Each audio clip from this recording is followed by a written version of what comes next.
El mundo giró en pocas semanas.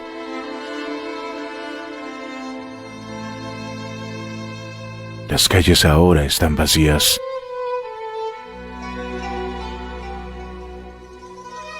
La gente se guardó en sus casas, aun cuando la luz del día está en su máximo esplendor.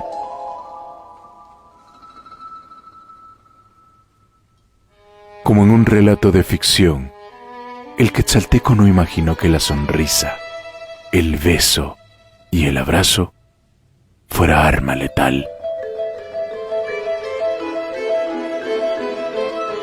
Un virus imperceptible contagia príncipes, presidentes, magnates.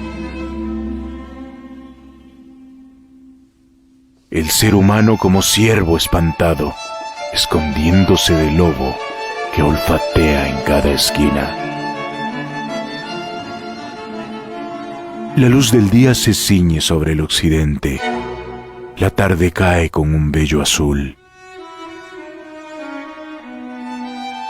Las calles quedaron vacías, similar a un encanto que se llevó a los ciudadanos. ¿Qué se hicieron los jóvenes? ¿Dónde está la alegría? ¿Por qué gobierna el silencio? El tiempo. Pocos años una bendición, muchos años una condena que cerca y acorrala con la risa, el beso y el abrazo.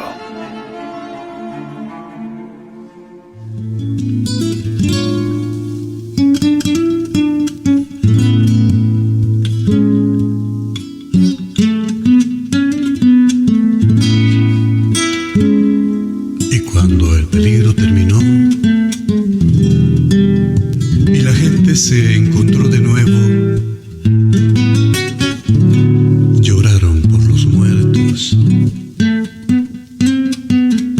y tomaron nuevas decisiones y soñaron nuevas visiones y crearon nuevas formas de vida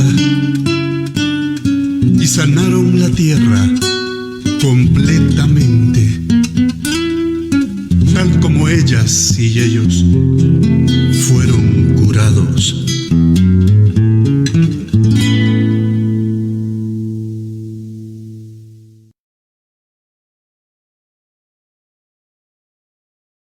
Muy buenas noches, amigos y amigas. Mi nombre es Adrián Velázquez y mi oficio de toda la vida es ser periodista.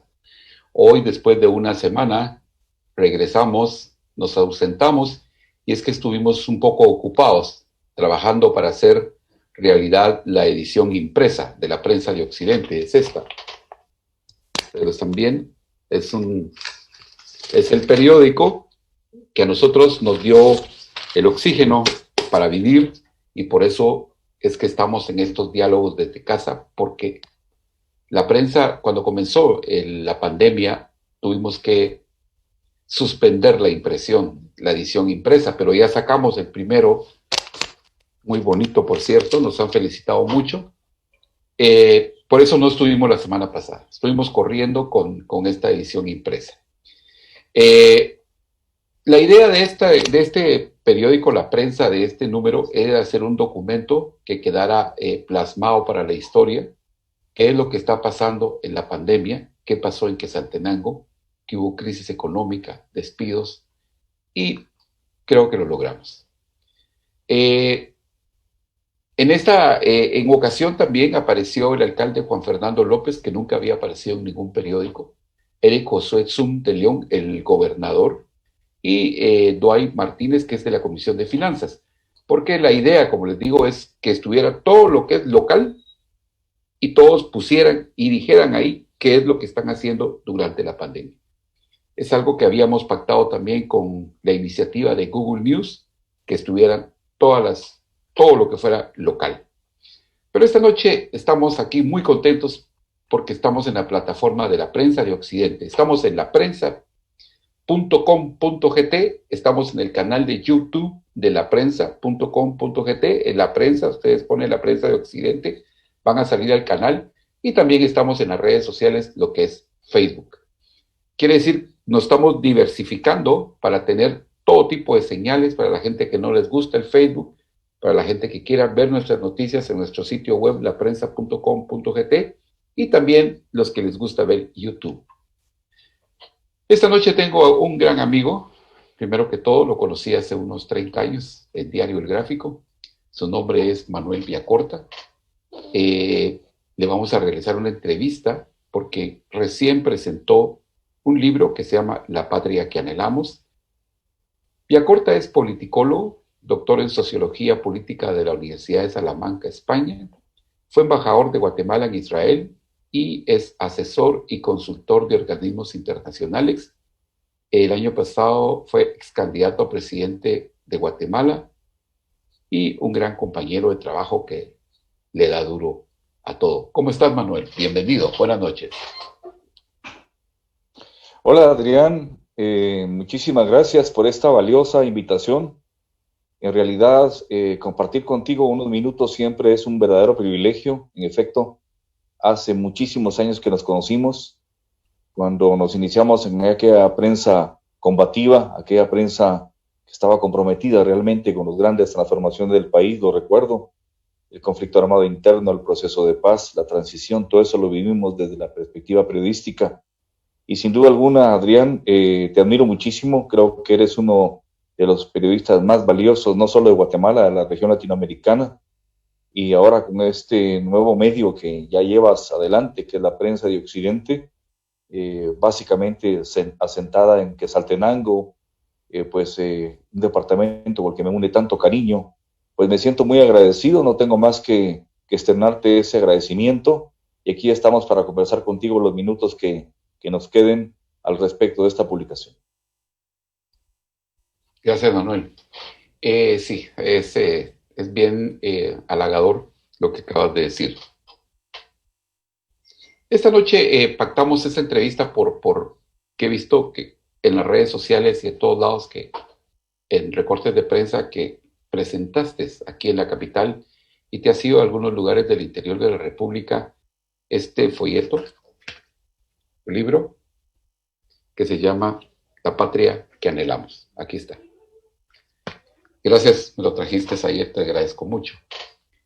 ¿Cuál es la patria que anhela desde el punto de vista Manuel Villacorta? Y que lo dijiste después, que anhelamos. ¿Cuál es esa patria que anhela Manuel Villacorta? Bueno, yo creo, apreciado Adrián, que la patria que yo anhelo es la patria que anhelamos la gran mayoría de los guatemaltecos y de las guatemaltecas. Una patria en donde los viejos puedan estar tranquilos, sentir que pueden dar ese paso al infinito con tranquilidad, porque dejan a sus hijos y a sus nietos en una patria segura. Anhelamos una patria en donde los niños puedan correr, puedan divertirse, puedan estudiar, donde puedan crecer sanos. Una patria en donde los jóvenes puedan encontrar todas las condiciones para proyectarse, educarse, trabajar, distraerse, incentivar todas las cualidades artísticas o deportivas que tengan. Una patria en donde se respeten nuestros recursos naturales, en donde nuestros ríos, nuestros mares, los bosques, los recursos minerales sean respetados y guardados. Una patria en donde no exista esa aberrante desigualdad social, esa marginación, ese racismo que todavía está latente. Una patria que sea orgullo de todos. Una patria que nos enaltezca decir su nombre de Guatemala, aquí y afuera. Eso anhelo, y estoy convencido de que la gran mayoría de guatemaltecos y guatemaltecas es precisamente lo que anhela. Una Guatemala distinta, y precisamente por eso es que seguimos en esta tarea de compartir ideas. Gracias, Manuel. Tanto en el preámbulo como en la introducción vienen 5 preguntas. Hablas del sistema político y las organizaciones sociales, las razones para creer en lo anterior, en el sistema político y las organizaciones, y nuestra actual situación. Pero ahí viene una pregunta. El sistema político y las organizaciones sociales, los sindicatos, por ejemplo, las mafias entraron en ellos. El magisterio es un claro ejemplo. ¿Hay salida para arreglar esos sindicatos que dominan? Que, por ejemplo, en Quetzaltenango la municipalidad tiene un sindicato que tiene dominado al alcalde. Todos los alcaldes se quejan que no puede, por el sindicato no pueden trabajar. El caso de Joviel Acevedo. ¿Qué, ¿Existe futuro? ¿Cómo podemos cambiar eso, Manuel? Bueno, mira, Adrián, yo creo que siempre yo le recomiendo a los jóvenes con los que hablo que es importante tratar de generar eso que se llama una visión 360 grados, ¿no? Es decir, esa visión que tienen los peces, por ejemplo, que ven todo alrededor en 360 grados, es decir, verlo todo en una forma integral, en una forma holística, no solo ver un detalle en particular. Yo creo que todas las instituciones en Guatemala, absolutamente todas, se han venido degradando muy rápidamente, incluso ya amenazando con el colapso, todas, ¿no? Porque te responderé brevemente los sindicatos, pero me obliga a plantearte que vemos, por ejemplo, cómo el Ejecutivo es una instancia tan rechazada por la población. Este es el momento en que yo te puedo asegurar que las personas que nos están viendo, y yo incluso, me incluyo, por supuesto, y tú, no sabemos ni siquiera la mitad de los nombres de los ministros. Si yo te preguntara cuál es el nombre, y a la teleaudiencia, cuál es el nombre de la ministra de Educación, no lo sabemos. Es decir, que se ha degradado porque realmente ya no creemos en el sistema ejecutivo, en la presidencia, ya no esperamos absolutamente nada. Total, el actual mandatario nos dijo que teníamos que cuidarnos solos, ¿no?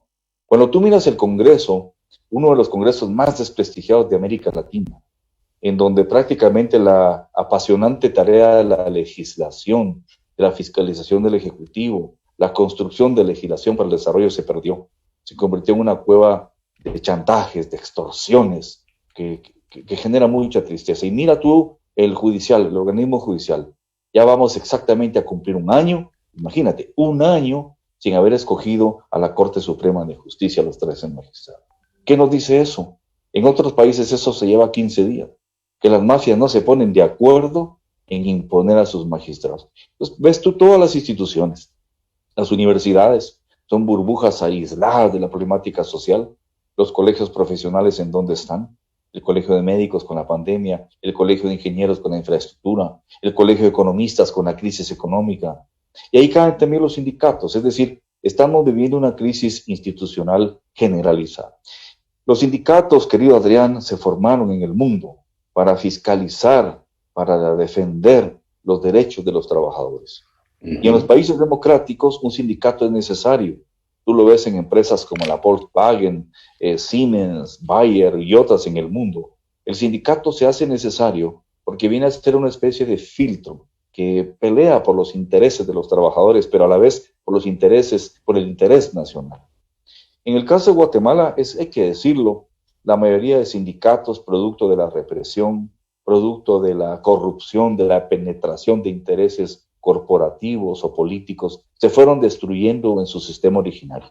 Tú tienes ministerios como el de Educación, por ejemplo, o el de Salud, en donde puedes llegar a tener 40, 50 sindicatos, imagínate eso, ¿qué significa todo? Entonces, yo creo, apreciado Adrián, que el sindicato degeneró su función. Y sí creo que hay que hacer un gran trabajo para rescatar esa función. En Guatemala somos muy radicales y relacionamos el sindicalismo con corrupción. Relacionamos los derechos humanos con la defensa de los delincuentes. Relacionamos la política con corrupción. Relacionamos el Estado también con corrupción. Eso no puede ser así. Eso necesitamos definitivamente rescatar el origen y el sentido de cada institución. Los sindicatos, yo lo dije cuando fui candidato presidencial, me preguntaban que cómo íbamos a tratar el caso, por ejemplo, de Joviel Acevedo, hablemos claro.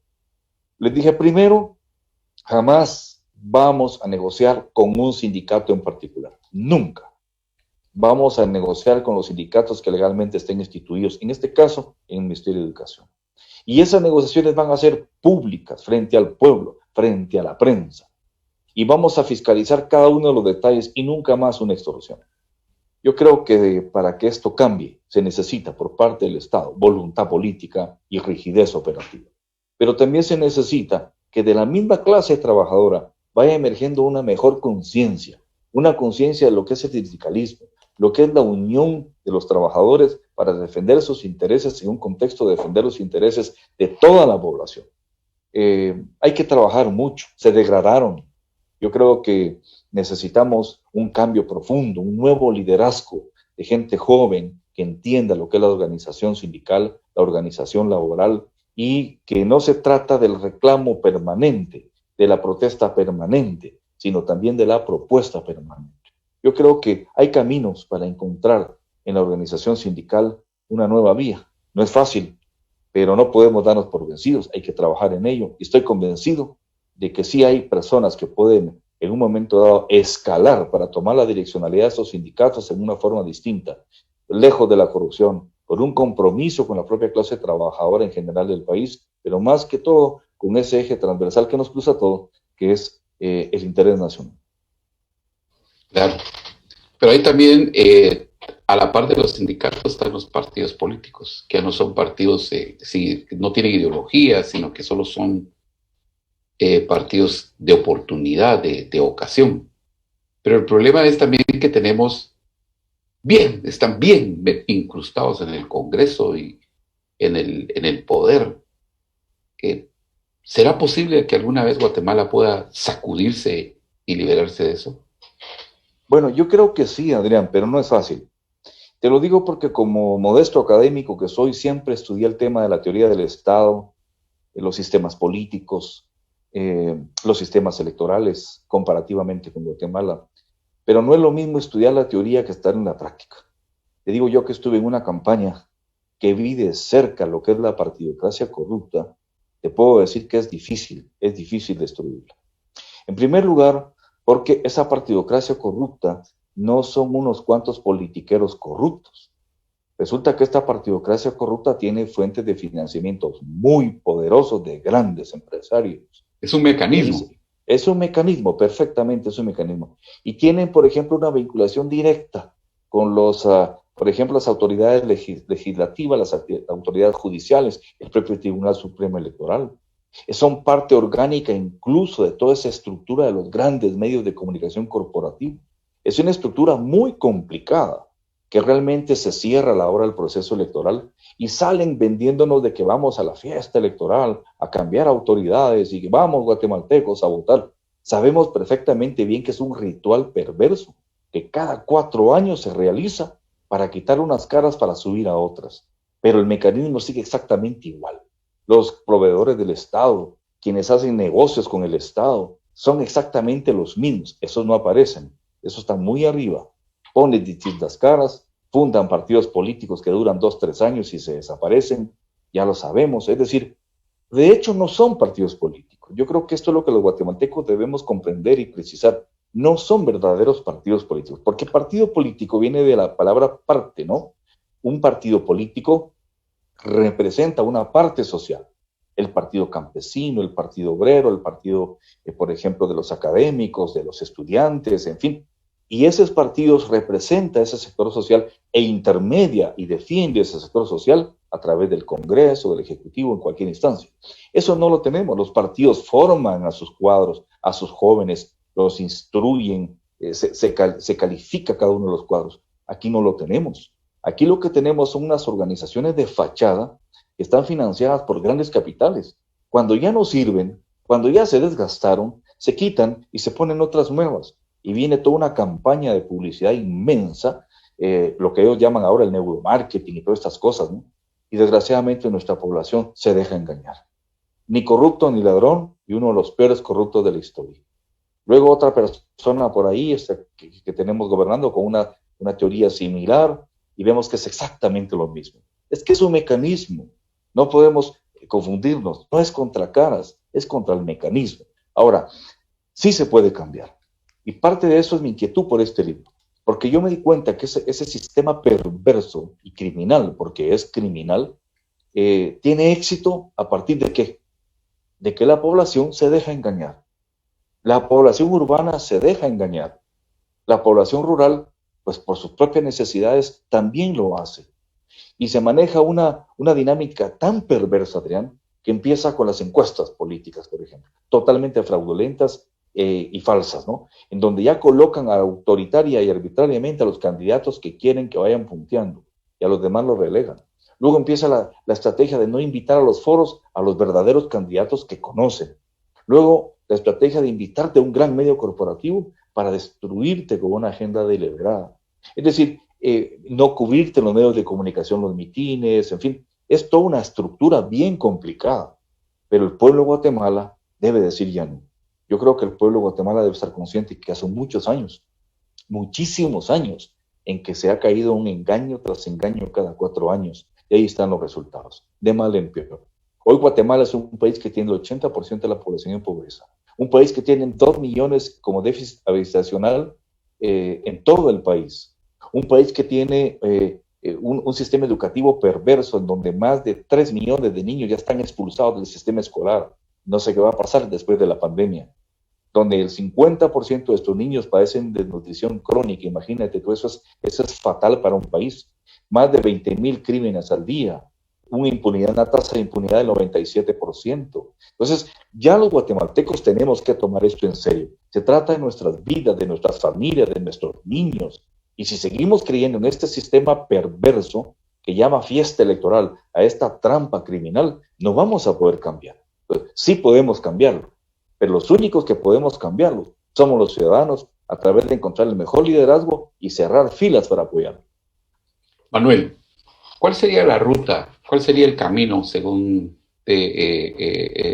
lo que planteas, el proceso para que los guatemaltecos adquieran conciencia? Porque básicamente eso es conciencia política para poder elegir a las autoridades, para que ellos sepan discernir entre la gente mafiosa y la gente que realmente tiene principios morales para poder dirigir este país. Bueno, mira, yo creo que desgraciadamente sí se puede hablar que los países tienen cultura política, ¿no? Y esa cultura política pasa porque el ciudadano lea, el ciudadano cuestione, sea inquieto, sea curioso, que el ciudadano conozca el récord de los candidatos, el devenir de cada partido político, la suficiente madurez para no dejarse llevar por un eslogan, por una cancioncita, un logo, ¿no? Porque recuerda que la política generalmente, los politiqueros han encontrado que la política en un 90% es emocionalidad. Y entonces te lanzan unos spots en la televisión y en la radio en donde salen los candidatos cargando niños vestidos de blanco, con eslóganes falsos, y la gente lo cree. Desgraciadamente, la cultura política de un pueblo no se construye en 1, 2 o 3, 4 años. Hay países que tienen una cultura política mucho más sólida, y lo digo aunque las comparaciones a veces molesten. El caso de Uruguay, el caso, por ejemplo, de Chile, el caso de Argentina, de Costa Rica, para hablar de América Latina. Poblaciones que han leído más, poblaciones que entienden que la política realmente es importantísima, que es una cuestión realmente de vida o muerte. Porque cuando tú eliges un mal alcalde, ahí están los agujeros en la calle y se mata un motorista y hay un accidente.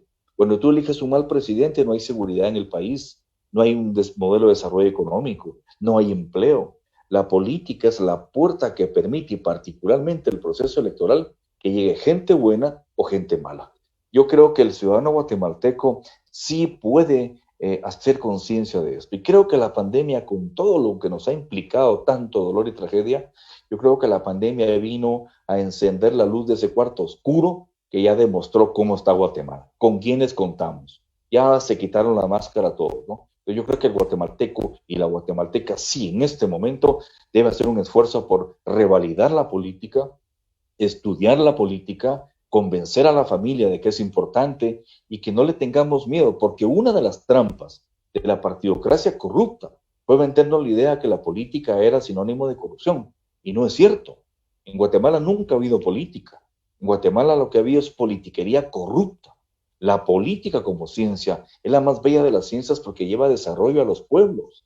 Eso es así. Y entonces, por creernos esa mentira, ese mito de que la política es sinónimo de corrupción, no participamos y dejamos el camino libre para que todos estos corruptos, que no quisieran mencionar sus nombres, pero todos los conocemos, se reproduzcan cada 4 años en el Congreso, en la presidencia, en las alcaldías, ¿no? Entonces, yo creo que ya llegó el momento que los guatemaltecos nos dimos cuenta de que sí es fundamental elegir bien. Es como cuando tú vas a subirte a un avión.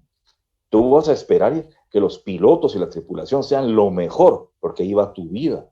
Pues exactamente lo mismo es la política. Cada 4 años le entregamos el avión nacional a una tripulación, pero es que no es una tripulación honesta y preparada. Son rufianes que se insertan ahí para seguir dándole vuelta a ese mecanismo de succión y de robo del recurso público. Entonces yo creo que el guatemalteco ya debe hacer conciencia. Si el guatemalteco realmente se ama a sí mismo, se ama a sus hijos, a sus nietos, a sus padres, si realmente quiere decir con orgullo, yo sí tengo país, tiene que hacer un esfuerzo ya por formalizar sus decisiones y no dejarse llevar por mentiras, porque obviamente viene una avalancha muy bien hecha por estos capitales poderosos a través de los medios, de la neurociencia, neuromarketing, todas estas cosas que manejan, el Big Data, las redes sociales, y van confundiendo.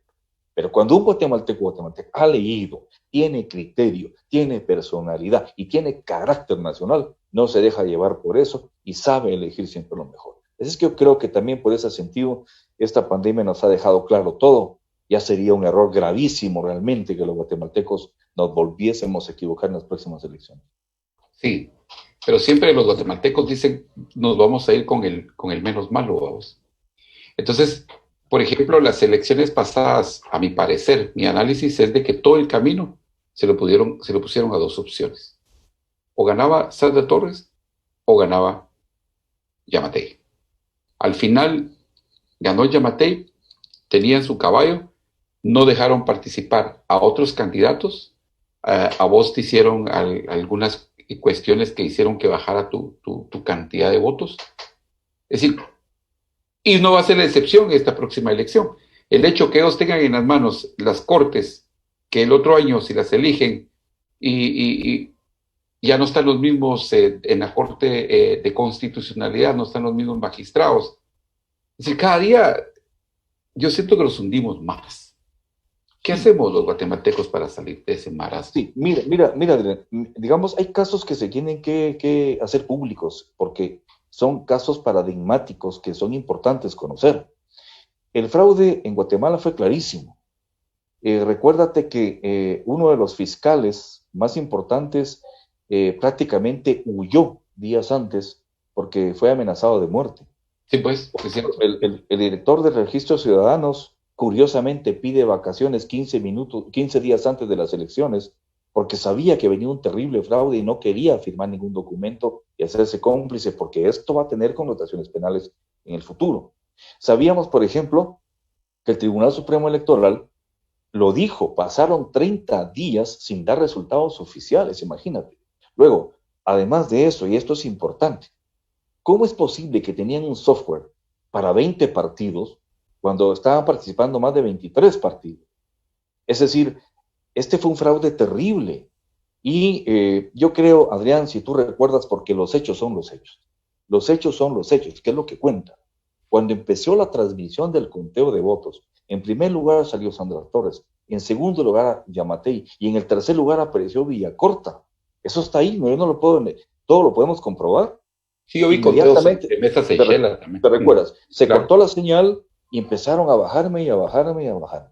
La trampa empieza también con las encuestas, Adrián, porque como las encuestas las hacen en un salón a gusto, ponen en donde se les ocurre los puestos. Y mira esta trampa. Lo que hicieron con Jimmy Morales fue poner en primer lugar a Sandra Torres y en segundo lugar a Jimmy Morales, que era el candidato que ellos ya sabían que iban a empujar para el triunfo, con fraude. Entonces a la población le metieron miedo lo que Sandra Torres iba en el primer lugar y que había que apoyar al segundo fuera quien fuera. Ya tenían colocado a su pieza Jimmy Morales. La misma trampa hicieron las compañías de encuestas ahora. En primer lugar ponían a Sandra Torres y en segundo lugar a Yamatei, porque ya habían elegido a Yamatei como su futuro presidente. Entonces a los demás los empezaron a marginar y a marginar. No nos invitaban a los foros a los que teníamos conocimiento de la realidad nacional, aquellos que no éramos parte de esa partidocracia corrupta. Se nos atacaba con mentiras, con net centers, se nos acusaba de comunistas, de come niños, y mucha gente lo creyó. Entonces, el fraude no solo se hace contando votos, que también se hizo así, eso está clarísimo, todas las actas están alteradas. Se hizo desde un principio, con la trampa de poner a Sandra Torres en una encuesta falsa, en primer lugar, y meterle miedo al pueblo. Y en segundo pusieron a quien quería que ganara, Yamatei. Esto se repite cada cierto tiempo. Si el pueblo no conoce eso, yo lo viví en carne propia. En las entrevistas con los grandes medios corporativos yo llegaba y los periodistas famosos de esos que conocemos ya tenían el sketch en la mano para hacerme las preguntas que me iban a hacer, tratando de hacerme daño. Es decir, afortunadamente, pues yo creo que la población guatemalteca, mucha población guatemalteca, ya no se va a dejar engañar. Recuérdate que hay 21,000 mesas para recepción de votos. Se necesitan 21,000 personas limpias y honestas para que supervisen eso. Y eso es difícil conseguirlo. Claro que la partidocracia corrupta le sobran los millones para trasladar gente en buses, para tener fiscales falsos, y en fin, realmente esto se conoce como un fraude electoral sistémico, que no es aquel fraude electoral el día de las elecciones contando los votos como quieren, no. Ese es un fraude que viene de 4 o 5 meses antes, y ponen a todos estos señores, disque periodistas, a analistas, a incidir, a ir tendenciando la opinión pública, quitando a los candidatos que pueden ser una promesa para el país, y subiendo a aquellos que van a representar ese mecanismo perverso que cada 4 años vuelve a hacerlo. Entonces, es uno de los temas terribles, sí. Que te saliste de una entrevista de aquel español que vino a Guatemala, pero era soldado, y que ahora es analista de un programa de radio y de televisión. Así es. Un español, ¿va? Él te empezó a atacar, creo yo, ¿verdad? Y mejor tuviste la dignidad de pararte. Es que fíjate que vamos ¿Qué pasó ahí? Yo no lo escuché. Algún día vamos a escribir algunas memorias. Fíjate que todo empezó hace muchos años con una entrevista en Canal Antigua. Okay. Que fui invitado como analista junto con Ramiro McDonald y estaba Silvia Jerez, si mal no recuerdo, y este señor español. Y el señor español hizo una referencia que ahí está grabado, eso yo no lo estoy inventando. Dijo que todo el pueblo de Guatemala era un pueblo podrido. Esperé que me dieran la palabra y se me hizo otra pregunta, pero preferí no responderla, sino directamente exigirle a este señor que rectificara lo que estaba diciendo. Que había mucha gente honesta escuchando el programa, ancianos, personas trabajadoras, jóvenes, que en ningún momento eran personas podridas. Que yo le exigía respeto y que lejos de eso él tenía que estar agradecido con un país que le había dado puerta abierta, comida, trabajo, empleo y todo, y protección.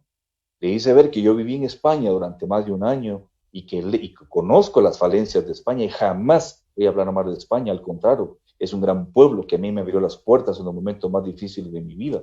Es decir, uno nunca puede ser tan desagradecido. Y por haberle hecho esa corrección, por exigirle esa corrección, porque está grabado en Canal Antigua, tomó una animadversión contra mí. Y en sus artículos de prensa, en su Twitter, entonces, me ataca, y ya es una cuestión de patología. Ese día, querido Adrián, ya los medios corporativos tenían una consigna, y tratar de hacerme daño, ¿no? Y como yo iba con un partido campesino, ¿no? Las preguntas que me hacían eran que si yo iba a hacer una reforma agraria expropiatoria, que si yo reconocía a Maduro como el presidente de Venezuela, en fin, eran preguntas muy, muy bien hechas a efecto de querer hacerme daño. Yo accedí a ir a ese programa que se llama Con Criterio, precisamente porque jamás le doy la espalda a nadie, y aún sabiendo que ese señor estaba ahí, yo no tenía por qué darle la espalda ni decir que no iba, lo iba a ir a enfrentar. Pero minutos antes de entrar a la transmisión, hablé con Juan Luis Font y le pedí, por favor, que se mantuviera el respeto, porque si no se mantenía el respeto, se iba a dañar el programa. Le hice ver eso en la entrevista, a media entrevista, Juan Luis Font me hizo esa pregunta, que si nosotros reconocíamos a Maduro como el presidente de Venezuela. Pero si el presidente de Venezuela es reconocido por Naciones Unidas, no tiene nada que decir alguien que sí lo reconoce, sea su fan o no. Pero al final del programa, el señor ya había terminado el programa, ya nos habíamos ido a despedir del programa, pidió la palabra para volver a hacer la pregunta que si yo reconocía a Maduro como presidente de Venezuela. Ante este exabrupto, y porque realmente la paciencia tiene límites y también la dignidad, yo di por concluido el programa y me levanté. Ahí están las transmisiones donde se puede ver. Entonces, Adrián, yo te digo, y este es un caso común, ¿no? Enfrentar a estos medios corporativos, ¿no? No lo digo por Juan Luis Font, porque realmente pues él se portó muy caballeroso y muy respetuoso, siempre ha sido así. Pero enfrentar a estos medios y a estas personas que están deliberadamente contratadas para hacer los ataques que se les piden que hagan, No es fácil en un país como este. Enfrentar esa prensa es difícil. Afortunadamente hoy, mira qué lindo, afortunadamente hoy tenemos programas como el tuyo. Afortunadamente hoy tenemos muchas radios comunitarias. Afortunadamente hoy son miles de jóvenes que están haciendo sus Zooms. Es decir, ya con las redes sociales y estas transmisiones, ya podemos llegar al pueblo tranquilamente en una forma franca y cristalina. Ya no necesitamos estar en esos grandes medios corporativos para que nos escuchen. Eso se llama una democratización, una revolución en el proceso de la comunicación. Entonces, esto es maravilloso porque eso es realmente lo que va a permitir este próximo proceso electoral y aquellos que participen tengan pues más oportunidad de poder comunicarse con su pueblo y no ser censurados o atacados deliberadamente por aquellas personas que son parte, y todos lo sabemos, de ese mecanismo perverso ligado a la trampa, la impunidad y la corrupción. A mí me entra una duda, porque no duda, sino que a veces es como decepción. La gente aquí no sabe que el comunismo Gorbachov lo acabó a finales de los 80, principios de los 90 con la perestroika, que el muro de Berlín se cayó, que ya no existe el comunismo, pues. Entonces ellos le pusieron ahora populismo. Entonces eso ha polarizado y fue como unos ciertos grupos también lograron decir de que la CICIG, todos los que éramos seguidores de la CICIG, éramos comunistas y que lo que pretendíamos es volver Guatemala una Venezuela. Eso es mentira. Esa polarización de ideas, las redes sociales, que es donde más utilizan ellos utilizan sus call centers, donde todos atacan al unísono. ¿Qué podríamos hacer para que la gente entienda que el comunismo ya no existe y que el populismo tampoco nos va a llevar a ningún lado, sino que es, no sé, es cómo conceptualizas tu política, tu forma de... Mira, Adrián, en realidad hoy en todo el mundo existe esa cuestionante, ¿no? Esa interrogante respecto al tema de las ideologías. Porque en efecto, la caída del muro de Berlín demostró que el llamado socialismo real, ¿no? La cortina de hierro y todos los países de Europa del Este, el caso de la economía cubana, de Vietnam, por ejemplo, no eran precisamente el mejor modelo para los pueblos. Ciertamente, como política pública tuvieron avances significativos en materia de educación y salud, por ejemplo, pero en desarrollo económico, en desarrollo de calidad de vida de esas poblaciones estaban muy limitados. Yo creo que la humanidad como tal es una gran corriente histórica que va buscando como un río los cauces para encontrar el mejor camino. No funcionó. Pero ¿qué nos quedó? Un capitalismo que tampoco funcionó, Adrián. Porque el capitalismo lo que ha hecho, y eso es indiscutible, es generar una ofensiva concentración de riqueza en muy pocas personas y una pobreza colectiva aberrante, dolorosa. Guatemala, por ejemplo, lo es. ¿Cómo es posible que el 80% de la riqueza que generamos al año quede en manos de un 15% de la población? Y el resto de las grandes mayorías viviendo en la miseria. El capitalismo tampoco es solución. El capitalismo también es una enajenación a la estabilidad emocional de las personas porque te vende que el consumo de objetos, de productos, es lo que te realiza como ser humano. Puedes tener tanto y estar vacío por dentro. El capitalismo también en ese indetenible proceso de crecimiento destruye los recursos naturales en esa voracidad por destruir selvas para sembrar palma africana, destruir zonas ecológicas para poner minerías, en fin, el capitalismo tampoco era la solución. Entonces yo creo que todos tenemos que ir buscando una tercera vía, ¿no? Una tercera vía en donde lo que prevalezca es el sentido común y la inteligencia. Tenemos que tener respeto por la naturaleza. Tenemos que saber que el mercado no es todo en economía. Las elecciones no son todo en política. Que los recursos naturales tenemos que cuidarlos. Que tenemos que tener buenos sistemas de salud y de educación. Y que una población pobre no los puede tener si no es a través de políticas públicas eficientes. Entonces, cuando un gobierno, yo te pongo un ejemplo, 80% de la población de Guatemala vive en pobreza. ¿Va a ser la ONU? ¿Va a ser la cooperación internacional? ¿Va a ser la Embajada de Estados Unidos o Europa quien lo saque adelante? No. ¿Van a ser las 12 empresas y las 12 familias más poderosas de Guatemala que tienen inversiones mundiales? Tampoco. La única forma de que ese 80% de la población pobre salga adelante es a través de verdaderas políticas públicas, y esas las tiene que implementar el Estado. Un Estado que vele por la infraestructura nacional, que vele por la seguridad, por la administración de justicia, que no puede estar en manos de unos u otros. Es decir, tiene que tener un Estado, y un Estado fuerte, un Estado que conduzca la política pública, la política económica, la política en salud, que hubiera sido tan impresionante tenerla en estos momentos para el país, y no la tuvimos, y mira cuánta tragedia. Entonces, necesitamos Estado, pero igual, los politiqueros nos vendieron la idea de que la política era sucia para que nadie participara. Nos han vendido la idea de que el Estado es corrupto, que es burocracia y que no hay que apoyarlo. No es cierto. Hay guatemaltecos trabajando en el gobierno decentes, capaces, brillantes. Lo que no existe son mecanismos ni voluntad política para hacerlo funcionar. El presupuesto del gobierno de Guatemala, tú sabes que es el 10% del PIB, uno de los más pequeños del mundo. En Costa Rica es el 25%, y países como Taiwán y otros desarrollados que tanto se habla que son capitalistas, llega hasta el 40%.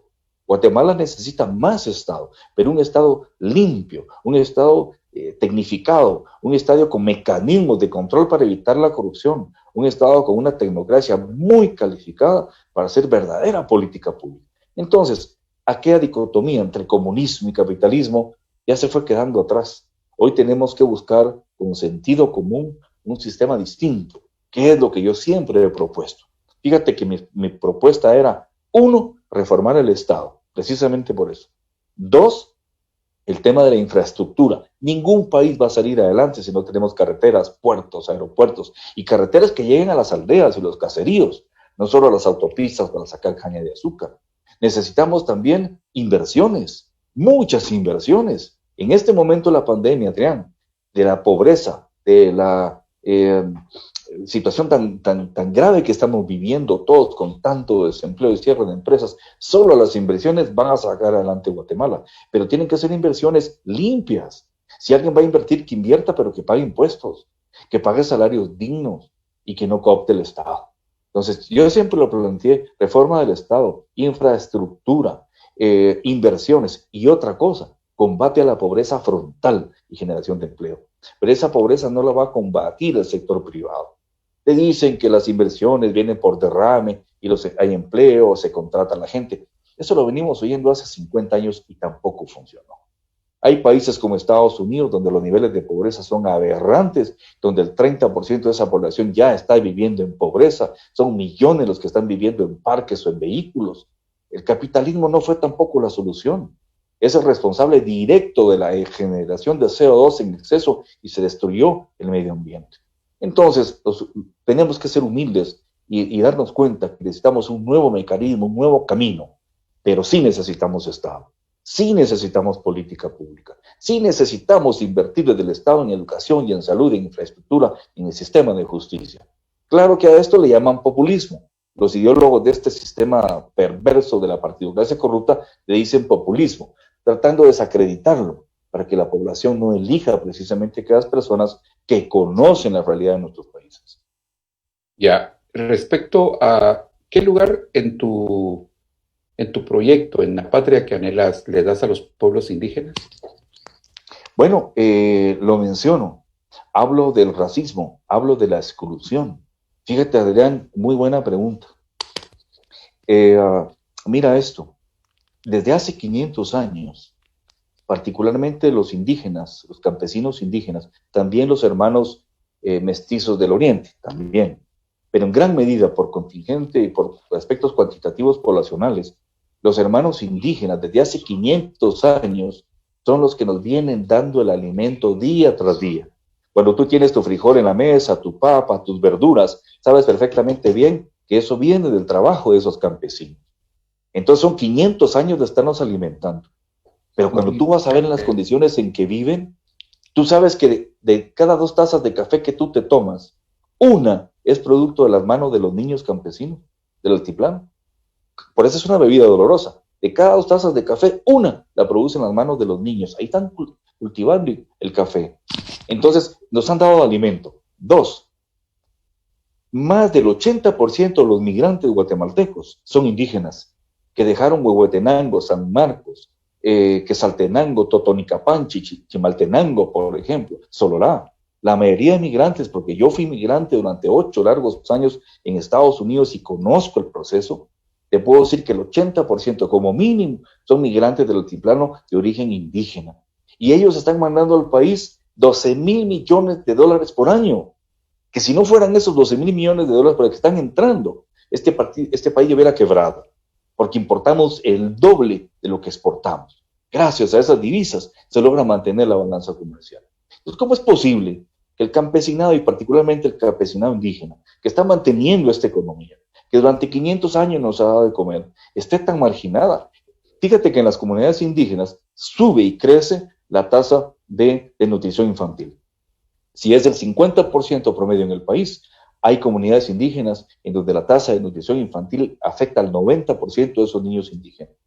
Entonces, ¿cuándo vamos a hacer un reconocimiento histórico por justicia, por humanismo, para decir, no podemos tener a este sector que nos ha dado de comer, que nos está generando ingresos de 12,000 millones de dólares durante tantos años, en esa marginación en la que los tenemos? ¿Qué harías, Manuel?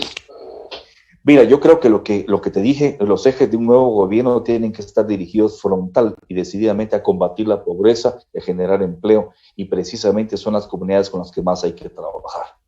Tan importante es una autopista para la costa sur que saque caña, como tan importante es un camino que llegue a una aldea o a un caserío, que haga que esas personas se puedan movilizar con más rapidez, que puedan sacar sus productos, que los niños no tengan que caminar 3, 4 kilómetros cruzando ríos para llegar a una escuela que a veces ni funciona. Un desarrollo directo y comprometido con ellos. Y te vuelvo a preguntar, ¿van a ser los grandes empresarios lo que lo van a hacer? No. ¿Van a ser las Naciones Unidas o la Embajada de Estados Unidos en Europa? No. Tenemos que ser nosotros, los propios guatemaltecos, a través de un gobierno verdaderamente responsable. Ya tenemos tantos años con la misma historia y no cambia. Entonces es incorporarlos, incluirlos, darles sus espacios, respetar sus tradiciones, su cultura, sus tradiciones originarias, su propia forma de administrar su justicia, su cosmogonía. Es decir, es la riqueza que tenemos en el país. En otras partes del mundo, como Francia, que se hablan tantos idiomas al interior de la propia Francia, lo que se hace es que se protegen esos idiomas. Son idiomas originarios que son riqueza cultural, son historia mundial de la humanidad. Aquí se destruyen, no hay política educativa orientada precisamente a eso. No le escuchas. ¿Qué has escuchado tú del actual gobierno respecto a propiciar el desarrollo en esas comunidades? A propiciar el desarrollo y el avance en sus culturas, en sus modelos originarios de vida. Te pongo un ejemplo. De cada 100 mujeres que tienen un parto, solo 50 son atendidas por un médico o por enfermeras en un puesto de salud o en un hospital.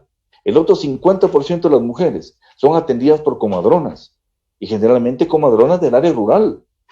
Entonces, y no hay ninguna política que las incorpore al sistema de salud, que les dé a ellas las garantías, los mecanismos para que puedan hacer sus tareas en mejores condiciones. Es que el sistema y el Estado en Guatemala, querido Adrián, no se constituyó para velar por los derechos de todos los guatemaltecos. Te pongo otro ejemplo. Dimos un brinco cualitativo hacia Livingston, hacia el mar Atlántico, el océano Atlántico. Ahí tú tienes una comunidad garífuna, que es una riqueza histórica para este país, una maravilla. Y se está desapareciendo, Adrián. Los jóvenes garífunas están emigrando, no encuentran empleo, no encuentran apoyo para proyectarse.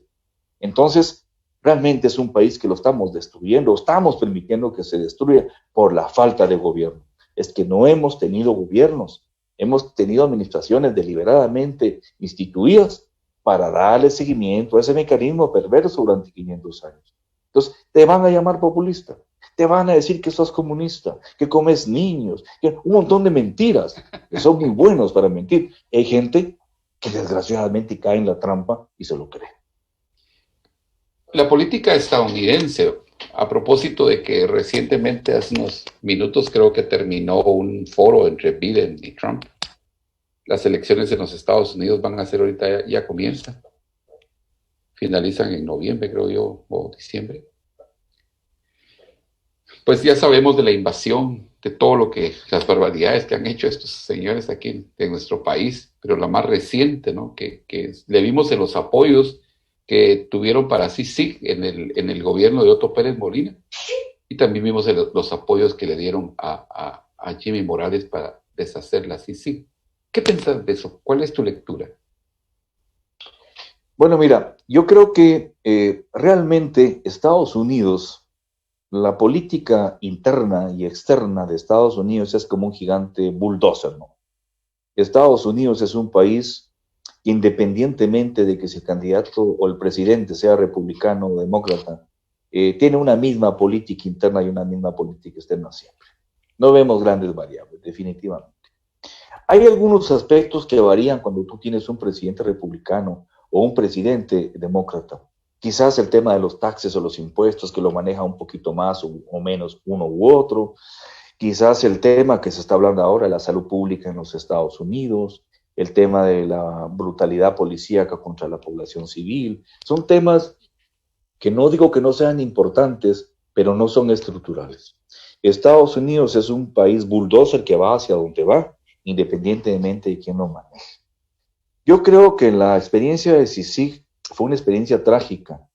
Me recuerda el tiempo de Eisenhower, porque ni Roosevelt ni Truman, los dos expresidentes de Estados Unidos, estuvieron en contra de la Revolución de Octubre con Arévalo y Arbenz. De hecho, hasta la apoyaron, ¿no?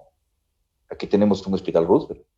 Pero cuando Eisenhower gana las elecciones, un republicano, ahí empieza la trama para votar esa revolución. Y desgraciadamente ocurrió. Cuenta la historia que ya siendo él una persona mayor, cuando tuvo tiempo de leer memorias, dijo que lamentaba mucho no haberse estado más empapado en la realidad guatemalteca y América Latina, porque haber destruido esa revolución fue haberle quitado al país, a nuestro país, el futuro. Costa Rica sí la mantuvo con don Pepe Figueres y mira los ejemplos. Lo mismo pasó ahora. Yo creo que el señor Trump es una persona que conoce mucho de bienes raíces, pero que obviamente como político está muy alejado de conocer el mundo, incluso su propio país, si no digamos la historia. Y entonces, como se juegan intereses internos, ¿verdad?, de lobbies, yo creo que él aprobó algo sin saber qué estaba haciendo.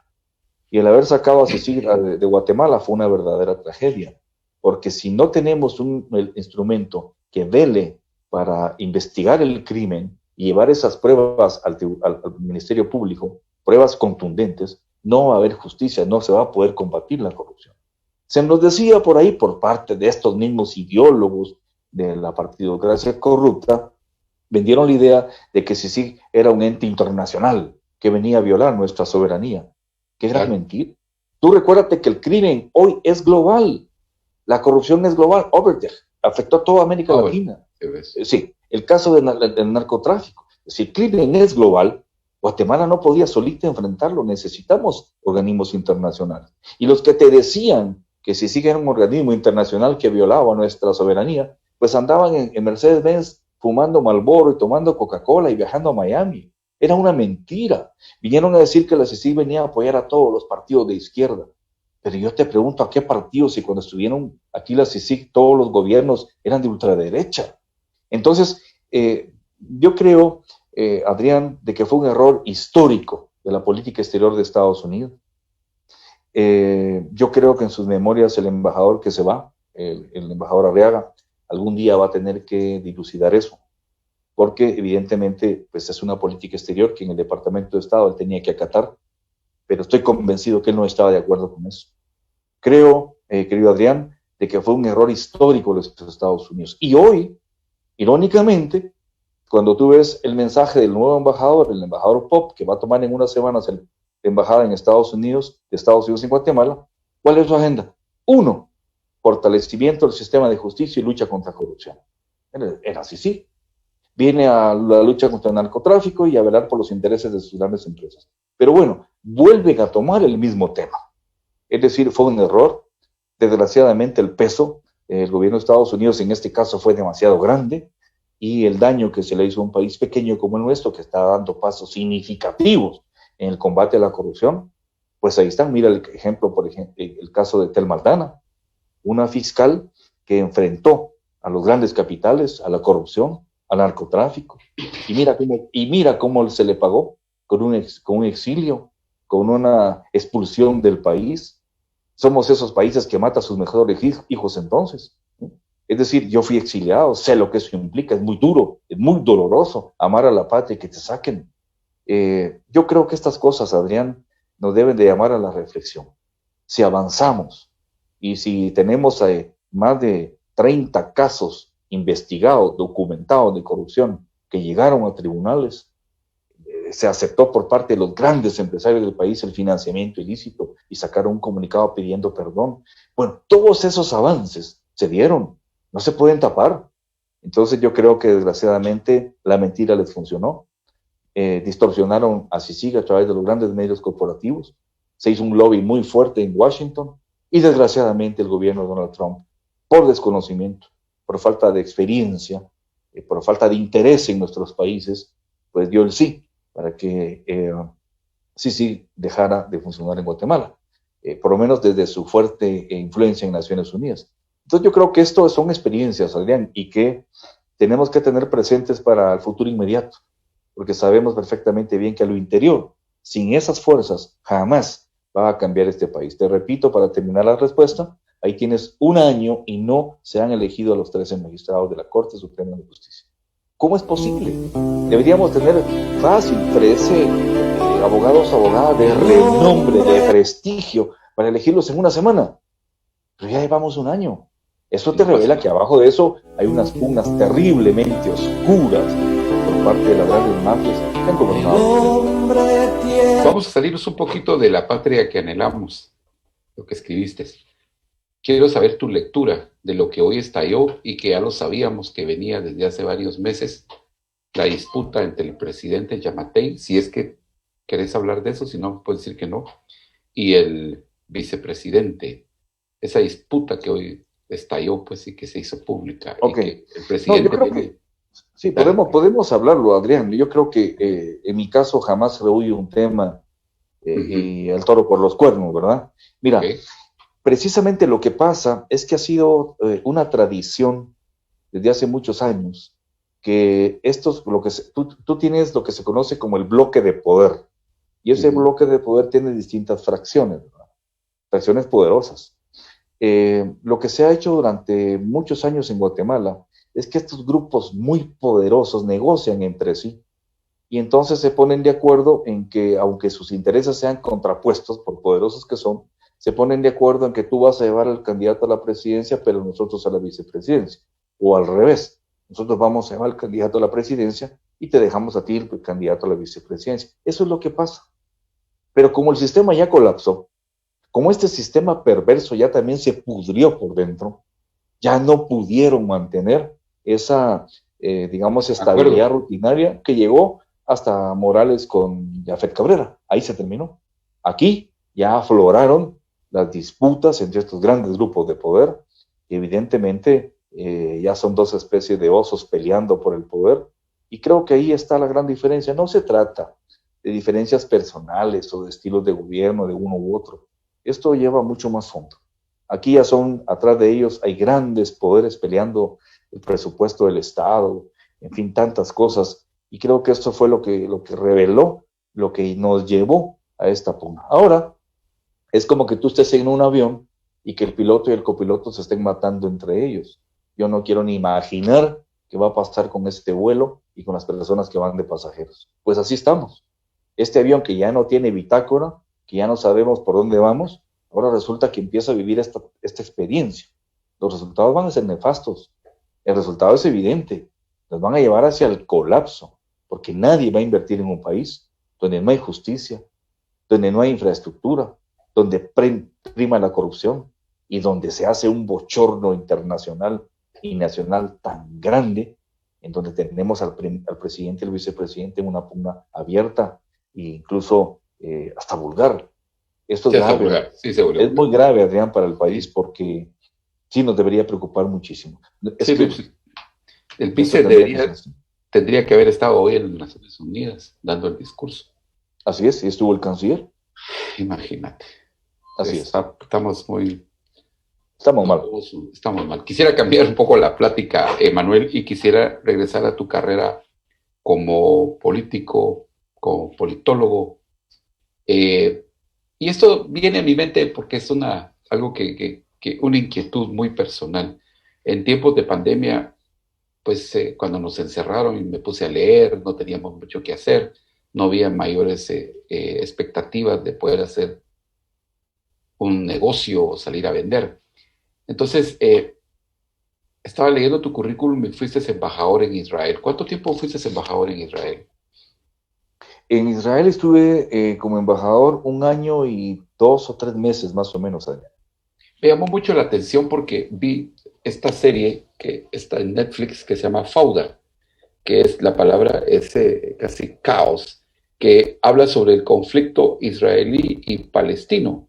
Okay. Y fue escrita por un periodista que tuvo experiencia, reporteó, y él la escribió, y inclusive fue soldado. El primer actor fue un soldado que también estuvo en el ejército. Y es tan real y ha tenido tanta aceptación y tan buena crítica. Y yo te pregunto, ¿tú viste eso o has visto Fauda? ¿Viviste esa violencia que narran ellos? Bueno, En Gaza, más mira, que todo, en Gaza parece que sucede todo. sí. Bueno, una breve introduccióncita a la respuesta, Dale, Adrián. dale. Sí, yo tuve que dejar Guatemala por violencia. Eh, pues estaba trabajando para Naciones Unidas y apuntalando el proceso de paz. Y había fuerzas muy oscuras que no querían que se avanzara con ello. Y por razones de seguridad y violencia tuve que dejar el país con mi familia. Y pues yo me iba a ir asilado a Suecia. Sin embargo, por la intermediación del doctor Stein, quien me habló en ese momento, el canciller, me sugirió, un hombre que admiro mucho, me sugirió que no me asilara, que él ya había vivido eso y que era muy terrible, que me iba a costar mucho regresar. Me dijo, déjame hablar con el presidente, quizás nos puedes apoyar con una embajada y te vas de aquí, está segura tu familia. Y bueno, y estaba la oportunidad de la embajada en Israel. Yo te digo, he estudiado muchísimo, como pocas personas, la realidad política de Medio Oriente y particularmente del Estado hebreo, ¿no? Ok. Pues que es un Estado que viene de raíces milenarias, como también el pueblo palestino. Eh, y es un pueblo que necesitaba tener un Estado. Y es evidente que en Israel, Palestina, estuvieron asentados hace miles de años, las 12 tribus, los pueblos originarios de Israel. Y por eso fíjate que es muy curioso que en Israel hasta la arqueología, fíjate que hasta la arqueología es política, porque cuando se hace una excavación y se encuentra una moneda con un menorá judío, le dice, ¿ya vieron? 3000 años de antigüedad. Sí, vivíamos aquí.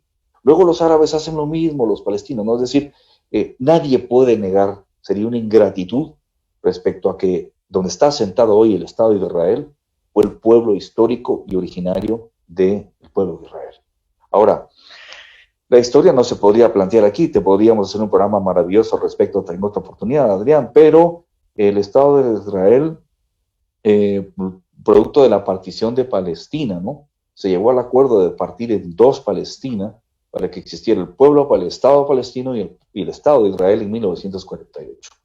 Israel acepta ante Naciones Unidas esa partición y dice, está bien, yo me quedo con la mitad del territorio, pero el pueblo palestino, asesorado por los grandes países árabes, ¿no?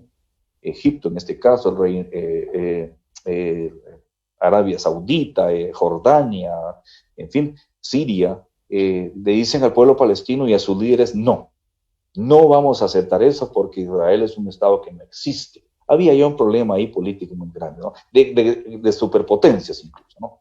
Israel lo acepta y originalmente es el 50% del territorio. Pero luego viene una serie de guerras, ¿no? Una serie de 5 o 6 guerras que todos conocemos inmediatamente a la fundación del Estado de Israel, y son guerras que hay que reconocerlo, nunca las lanzó el Estado de Israel. La guerra de los 6 días, en fin, y esas guerras Israel las enfrentó. Evidentemente ha habido abusos por parte de diversos gobiernos de Israel en expandir el dominio territorial sobre lo que debió haber sido el territorio palestino. De tal manera que hoy el territorio palestino se dividió en dos. Tú tienes Gaza, ¿verdad? Frente al Mediterráneo, una región muy pequeñita que tiene la tasa de población más grande del mundo en cuanto a concentración por kilómetro cuadrado, y tiene lo que es Cisjordania, ¿ya? Israel tomó las alturas del Golán, por ejemplo, ¿no? De Siria, porque era estratégico frente a los ataques que habían tenido En fin, fue una franja de seguridad en Líbano que luego fue cediendo y ha habido una polémica permanente. En el periodo que yo estuve, afortunadamente, querido Adrián, ya la violencia había bajado muchísimo. Yo te puedo asegurar que el pueblo palestino, que es un gran pueblo, un pueblo al que yo quiero muchísimo, estuve en Gaza, estuve en Cisjordania, tengo muchos amigos palestinos, son gente buena, son gente solidaria. El pueblo palestino y el pueblo de Israel quieren la paz, como en todo. Son los liderazgos a veces, los liderazgos palestinos y los liderazgos políticos de Israel, los que eventualmente se favorecen con el conflicto, por protagonismo, por poder político, en fin. Pero los pueblos quieren la paz. Yo hablé con palestinos, sentado con ellos en sus territorios, hablé con muchísima población judía, israelí, que ya no quieren más guerra, no ganan nada con la guerra, quieren la paz. Desgraciadamente, pues, ha habido épocas de mucha violencia, ¿verdad? Una violencia simultánea. Afortunadamente hoy ha bajado un poquito y esperemos que algún día se pueda crear un verdadero clima de paz y se reconozca plenamente la existencia del Estado palestino, el Estado de Israel, porque te digo, curiosamente te cuento una anécdota para terminar el tema, que es apasionante. Claro. En una ocasión, estando yo a solas con Shimon Peres, que fue presidente de Israel, solo los dos platicando frente al Mediterráneo en la Embajada de Estados Unidos en Tel Aviv, me dijo, mira Manuel, nuestro gran problema, fíjate qué impresionante, nuestro gran problema al Medio Oriente, aquí en Israel, es la presencia del gobierno de Estados Unidos. Me sorprendió, porque se dice que Israel es el portaaviones de Estados Unidos en Medio Oriente. No, pues su presidente, Shimon Peres, me dijo, el problema es Estados Unidos, porque ellos no entienden ni por dónde pasó la política interna entre palestinos e israelíes. Mira, Adrián, muchísimos palestinos, cantidad, hablan hebreo, y muchísimos hebreos hablan árabe. Eso es común en esos países mediterráneos. Son políglotas. Es la serie, claro. Y entonces Shimon Peres me decía, mira, somos primos. Entre ellos y nosotros ya nos hubiéramos puesto de acuerdo. Pero las injerencias globales de la política, Rusia, primero la Unión Soviética, luego Rusia, ahora Estados Unidos, no nos deja avanzar. Son cosas que uno conoce por dentro, mi querido Adrián, y te puedo decir que tanto Israel como Palestina son pueblos con sus problemas, con sus alcances, con sus sueños, con sus frustraciones, y que es una tristeza pues que no hayan podido vivir en paz. Yo recomiendo a la audiencia leer mucho por ejemplo, Amos Oz, un impresionante, o Habuz, un palestino árabe, que son impresionantes literatos, ¿no? Él, pues, fundador de un proyecto que se llama Peace Now, que busca la paz ya entre palestinos e israelíes. Así es que, son personas que han vivido la guerra, que han perdido familia en manos del enemigo, diríamos entre comillas, y sin embargo, dicen ya no más, hagamos la paz, tenemos mucho que ganar. Esos son dos pueblos hermanos. Recuérdate, en la Biblia vienen de Abraham ambos, ¿no? Sí, ambos, Abraham con Sara y Abraham con Raquel, y ahí viene el pueblo hebreo y ahí viene el pueblo palestino. Lo conozco muy bien y te digo, lo que yo en lo particular espero es que esos dos pueblos, pues particularmente también el pueblo israelí que tuvo tanta tragedia con el holocausto nazi, encuentren la paz, ¿verdad? Yo cuando viví ahí hubo mucha paz, afortunadamente, muy poca violencia, y es un territorio extraordinariamente interesante, importante, y pues tengo muy gratos recuerdos de esa estadía en Israel. Interesante, ¿no? Como el conflicto que ahorita también comenzó en Azerbaiyán. Es otro tema. Bueno, Manuel, antes de que demos por concluido esto, ¿podrá Biden vencer finalmente a Trump? ¿Qué pensás? Bueno, mira, yo creo que en el mundo existe mucha incertidumbre, y digo el mundo porque Estados Unidos es la primera potencia mundial, claro, e interesa lo que pase allí. Al interior de los Estados Unidos, yo lo veo con mucha tristeza. Yo viví 8 años allí, amo mucho ese país. Es un país que tiene una población buena, tanto los migrantes son solidarios de cualquier país, que lleguen como el propio anglosajón, son gente buena. Me preocupa mucho que esté avanzando la pobreza en Estados Unidos. Me preocupa mucho cómo la pandemia generó tantos daños generalmente a poblaciones afroamericanas o latinas, que fueron las que más lo sufrieron. Me preocupa mucho la estabilidad emocional de los trabajadores estadounidenses y de los migrantes. Yo lo que quisiera es que Estados Unidos se estabilizara. Me preocupa que el presidente Trump esté hablando de fraudes electorales. Me preocupa esa polarización. Yo creo que el pueblo de Estados Unidos está cansado. Creo que va a haber mucho abstencionismo. La gente allá también está harta de la política. No les resuelve sus problemas del día a día. Yo no podía decirte quién va a ganar, porque en esos escenarios de incertidumbre es muy difícil tratar de ser osado, decirte creo que gana este o gana el otro. Si gana Biden, pues yo creo que va a haber un cambio, pero si gana Donald Trump, yo creo que después de estos años ya la experiencia le habrá mermado, ¿no? Para que le habrá penetrado, para darse cuenta de que la política no se puede hacer desde la perspectiva emocional.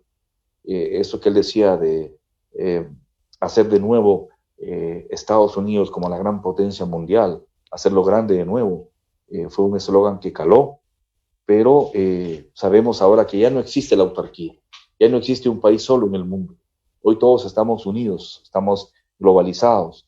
Esa política de rompimiento con Rusia, con China, con Europa, en fin, todo eso con América Latina, con México en momentos, no era la mejor política exterior.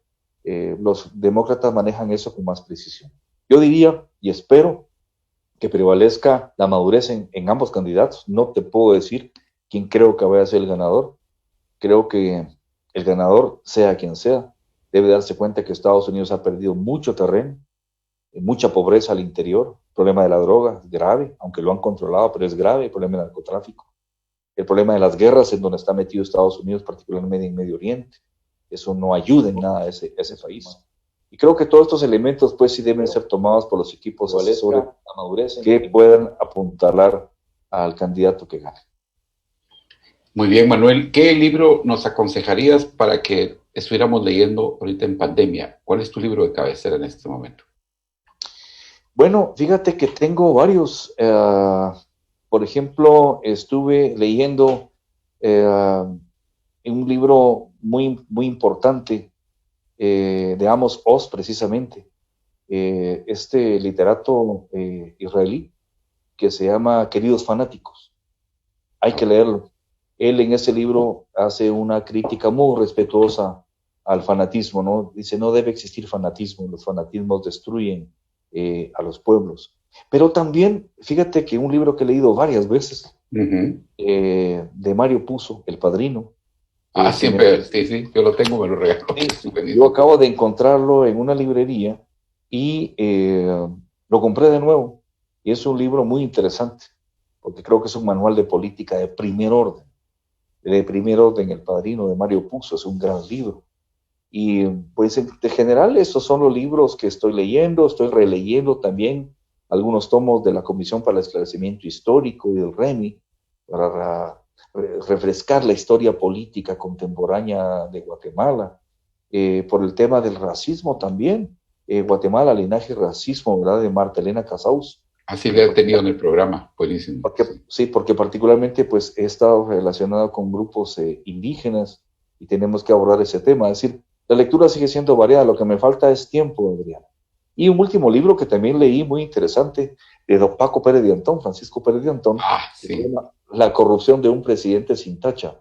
Sí, lo vi en el... Mira, creo que es de sus últimos libros, La corrupción de un presidente sin tacha, de don Francisco Pérez de Antón, un buenísimo libro, como todo aquel de Cocinas y Batallas, ¿no? Donde cuenta la historia de Pollo Campero y todas esas cosas.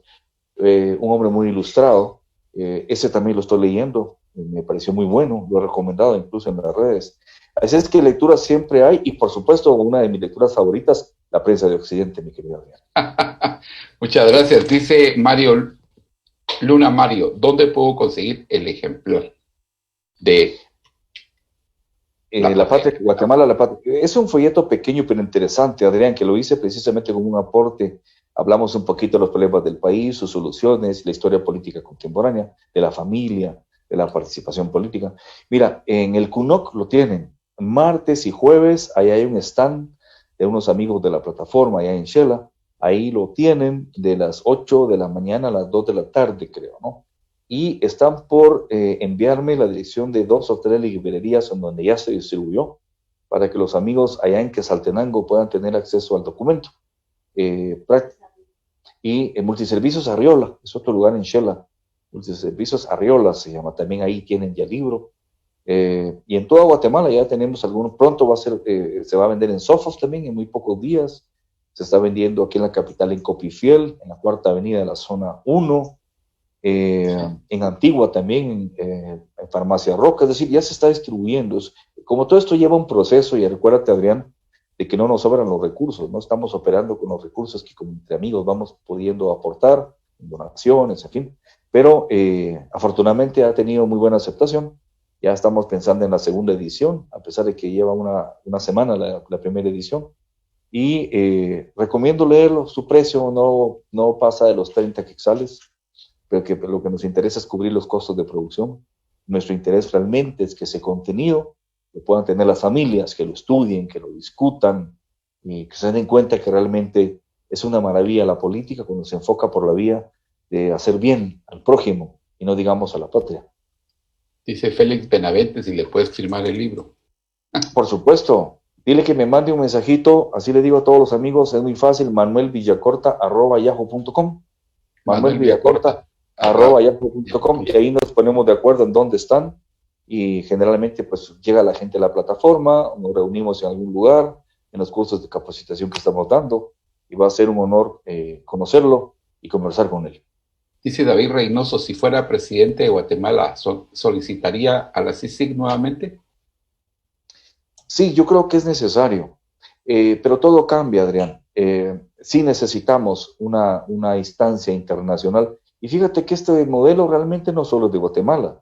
Ya la OCDE, la Organización para la Cooperación y el Desarrollo Económico, de la cual Costa Rica ya se hizo un miembro, imagínate qué privilegio, son 20 países. Su agenda básicamente es la lucha contra la corrupción. Y yo sí creo que necesitamos asistencia, que el Ministerio Público esté apuntalado por una instancia pues, técnica, cibernética, contra el crimen global, con experiencia comparada. Porque mira, hace más o menos unos 30 años, el gobierno de Estados Unidos apoyó muchísimo la reforma de la justicia en Guatemala, y fue una participación de una potencia extranjera, pero fue muy bueno, particularmente en el tema del derecho penal. Tú recuerdas que se apuntaló el Código Procesal Penal, el nuevo. Recuérdate que pasamos del derecho inquisitorio, donde el juez hacía lo que quería y decía lo que quería, a un derecho abierto de jurados. Es decir, hoy ha habido avances gracias a la cooperación de estos países que nos han trasladado sus experiencias comparadas, sus equipos técnicos, humanos, de tal manera que sí, por supuesto que en mi gobierno vamos a tener una instancia internacional para apuntalar el sistema de justicia y combatir el crimen organizado. Dice José Fernelli Serrano, usted puede ser nuestro próximo presidente, pero es necesario que salga a los pueblos para que lo conozcan. Va. Bueno, mira, Adrián, yo quiero decirte que en realidad no padezco de patología política, es decir, yo participé en política por accidente, era un académico modesto, pero surgió la oportunidad y creí que es el momento en que todos, absolutamente todos los guatemaltecos y guatemaltecas, tenemos que dar un paso adelante en la política. Los buenos tenemos que estar participando. Yo no sé cuál va a ser mi futuro. Tuvimos una buena posición a pesar del gran fraude electoral que se nos hizo. En este momento yo estoy trabajando en formación de jóvenes. Estoy saliendo al interior todo el tiempo a encontrarme con jóvenes para apuntalar esa formación, en el conocimiento de la historia, de las soluciones, pero todavía no hay nada escrito. No vamos a esperar. Hay cuestiones que uno no maneja, cuestiones externas, la propia salud, ¿verdad? Condiciones exógenas, y si todo eventualmente se integra en un molde de posibilidades, pues podría ser. En este momento realmente mi trabajo es con formación de jóvenes y trabajo académico que tengo pendiente permanentemente con cooperación o con universidades del exterior. Muy buenos comentarios ahí, felicitando y que admiran tus conocimientos, pero aquí una pregunta de David Reynoso. ¿Podría ampliar, por favor, el tema de reformar el Estado para que no se confunda con refundar el Estado?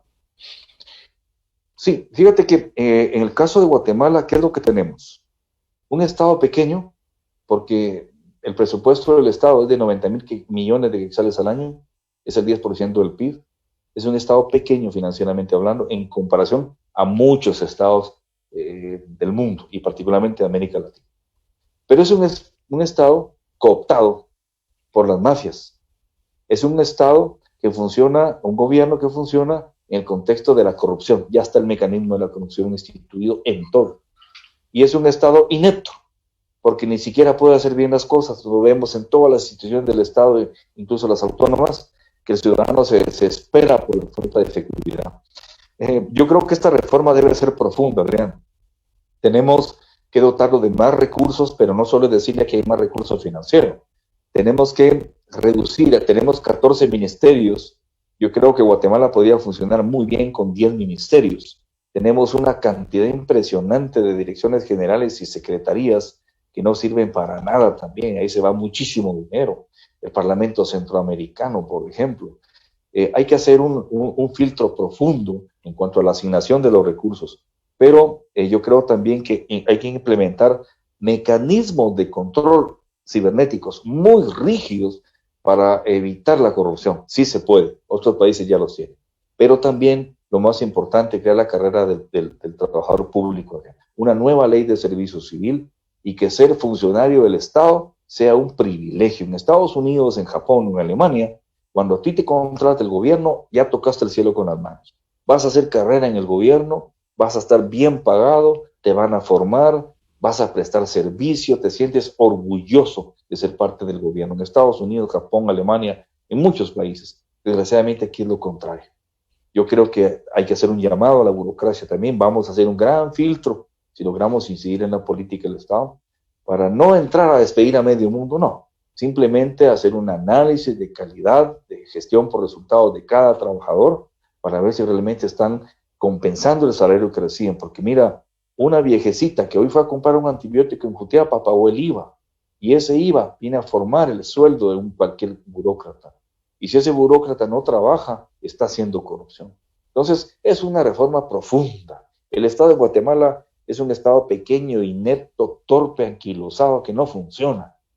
Así es que es una reforma profunda. Y se trata de gobernar, imagínate, reformando el Estado al mismo tiempo.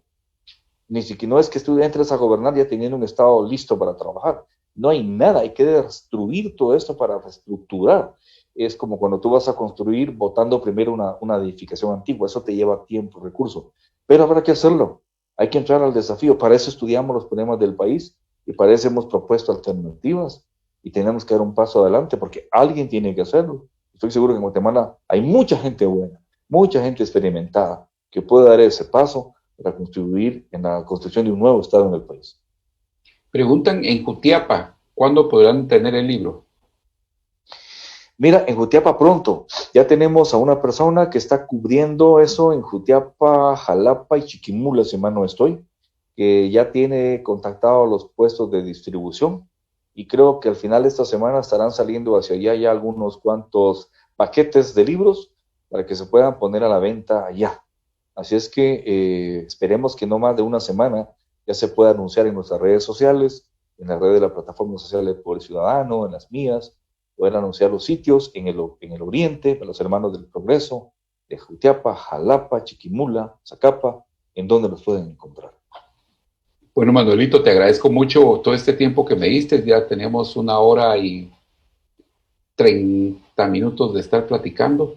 Por el respeto a nuestra audiencia, a vos personalmente, creo que ya nos vamos despidiendo, pero antes de decirles adiós, quiero invitarlos porque el jueves tenemos a un grupo de la editorial Lluvia de Ideas que presentan El Universo Huracán.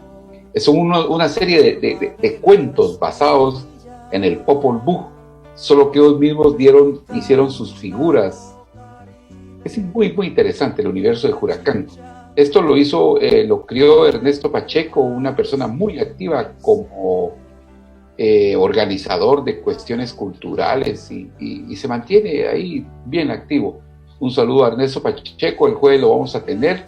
Prometió tenerlos también a un grupo de gente que les hacen todos los diseños de las ilustraciones y nos van a contar todo esto sobre lo que es cuentos Por ejemplo, este que tengo en la carátula se llama Camazots, el reto de los guerreros Tucur.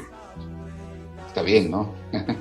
Entonces, por favor, los invito a que el jueves estén con nosotros. Y Manuel, muchas gracias a todo el público. Sí, Adrián, muchísimas gracias.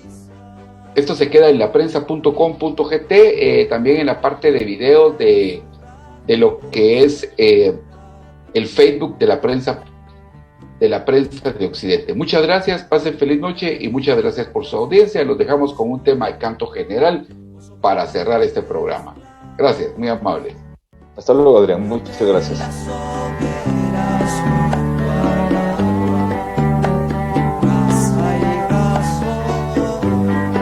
Vamos fuera. ¿Cómo estamos, Manuelito? ¿Cómo bonito?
de miradas que no extinguió la muerte, con herramientas